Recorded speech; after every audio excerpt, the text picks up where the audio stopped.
নমস্কার বন্ধুরা, শ্রাবণী রান্নাঘরে সবাইকে স্বাগত জানাই। আশা করি সবাই খুব ভালো আছেন। আজ আমি খুব সহজ একটা রেসিপি নিয়ে চলে এসেছি। যখন আমাদের একদমই বেশি রান্না করতে ইচ্ছে করে না, তখন এটা খুব তাড়াতাড়ি তৈরি হয়ে যায়। আলুর বাটি চচ্চড়ি রেসিপি, এটা কড়াইতে করেছি। এর স্বাদ হয় অসাধারণ। বড় বাচ্চা সবাই খুব ভালোবাসবে খেতে। বন্ধুরা, আমার এই রেসিপি যদি ভালো লেগে থাকে তাহলে প্লিজ সাবস্ক্রাইব করবেন আর পাশে থাকা বেল আইকনটিতে ক্লিক করে দেবেন। যখনই নতুন কোনো ভিডিও আপলোড করবো সাথে সাথে আপনাদের কাছে পৌঁছে যাবে। আর পুরনো বন্ধুরা সবাইকে অসংখ্য অসংখ্য ধন্যবাদ। আর একটু লাইক করবেন, একটু কমেন্ট করে দেবেন, আর বন্ধুদের কাছে একটু শেয়ার করে দেবেন। ঠিক আছে বন্ধুরা, তাহলে রেসিপি শুরু করছি। আমি এখানে বড় সাইজের একটা আলু নিয়েছি। এটার ওজন 250 থেকে 300 গ্রাম। এবার এই আলুটাকে প্রথমে খোসা ছাড়িয়ে নিয়েছি, নিয়ে দেখুন একটু সরু সরু করে কেটে নিয়েছি এরকম সাইজের। ঠিক আছে, তারপর আলুগুলোকে জল দিয়ে খুব ভালো করে ধুয়ে নিয়েছি, মানে জল দিয়ে কচলে কচলে। এবার আমি একটা কড়াই নিয়ে নিয়েছি, যদিও বাটি চচ্চড়ি তবুও কড়াইতে করেছি। এবার এর মধ্যে আমি ওই যে আলুগুলো ধুয়ে কেটে রেখেছি ওগুলো দিয়ে দিলাম। এর মধ্যে একটা মাঝারি সাইজের পেঁয়াজ কুচিয়ে দিয়ে দিলাম।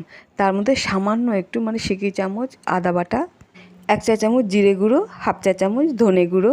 এবার স্বাদ মতো লবণ দিলাম, 1/2 চা চামচ হলুদ গুঁড়ো। এবার এর মধ্যে 1 টেবিল চামচ পরিমাণে সরষের তেল দিয়ে দিলাম। সরষের তেলটা একটু বেশি দিলে ভালো লাগে। 2টো কাঁচা লঙ্কা চিড়ে দিয়ে দিলাম। এবার এর মধ্যে পরিমাণ মতো জল দিয়ে দিলাম। পরিমাণ মতো বলতে যতটা পরিমাণে মশলাগুলো আর আলু রয়েছে সেগুলো পুরো ঢেকে যাবে এরকমভাবে, কেননা এগুলো জাল দিতে একটু সেদ্ধ করতে হবে, সেই জন্য একটু জল লাগবে। এবার চামচ দিয়ে সবগুলো জিনিস খুব ভালো করে মেখে নিলাম, যাতে মশলা তেল সব কিছু খুব সুন্দরভাবে মিশে যায় চারিদিকে। এবার কড়াইটা গ্যাসের উপর বসিয়ে দিয়ে ঢাকনা দিয়ে ঢেকে দিলাম। প্রথমে মোটামুটি হাই ফ্লেমে খুব ভালো করে জাল দিয়ে নেব।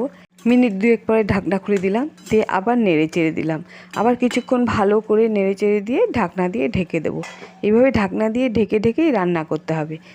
দেখুন আবার মিনিট 2 রান্না করে ঢাকনা খুলে দিলাম, খুলে দিয়ে আবার নাড়তে শুরু করে দিলাম। আস্তে আস্তে এর জলগুলো শুকিয়ে যাচ্ছে। একটু চেপে দেখে নিলাম সিদ্ধ হয়েছে কিনা। দেখুন খুন্তি দিয়ে চেপে দিলাম, এখনও একটু শক্ত আছে, তাহলে আরও একটু সময় এটা জাল দিতে হবে। বেশ কয়েকটা আলু চেপে দেখলাম এখনও একটু বাকি আছে, তাহলে আমি আবার ঢাকনা দিয়ে ঢেকে দিলাম। দিয়ে আবার মিনিট খানেক পর ওই একইভাবে ঢাকনা খুলে দিয়ে নাড়তে থাকলাম। এই নাড়তে নাড়তে দেখবেন একদম শুকিয়ে গেছে। দেখুন জল একদম শুকিয়ে গেছে। এবার একদম লো ফ্লেমে জাল দিতে হবে, না হলে পুড়ে যাবে। আবার সুন্দরভাবে মানে যে সেদ্ধটা দরকার সেটা কিন্তু হবে না, কারণ এটা নাড়তে নাড়তে বেশ ভাজা ভাজা মাখা মাখা একটা ভাব আসবে। বাটি চচ্চড়িতে এটাই মজা, মানে আপনাকে আলাদা করে কোনো মশলা দিতে হবে না, কিন্তু এটাকে আস্তে আস্তে মানে সিমে দিয়ে দিয়ে রান্না করতে হবে। দেখুন একদমই শুকিয়ে গেছে আর নিচে একটা লালচে ভাব হয়েছে। এবার দেখুন গলে গেছে আমার, একটু পুরোপুরি ঠিকই আছে, কিন্তু এটা যেহেতু একদম শুকিয়ে শুকিয়ে গেছে, এর মধ্যে আমি হালকা একটু জল দেব, দিয়ে ওই নিচের যে মশলাটা এইগুলোকে জলের মধ্যে ভালো করে মেখে নেব। ভিডিওতে দেখানো হয়নি, তবে আমি 1 টেবিল চামচ মতো জল দিয়েছি। দিয়ে দেখুন একদম মাখা মাখা হয়ে গেছে। এবার এগুলোকে নামিয়ে নেব।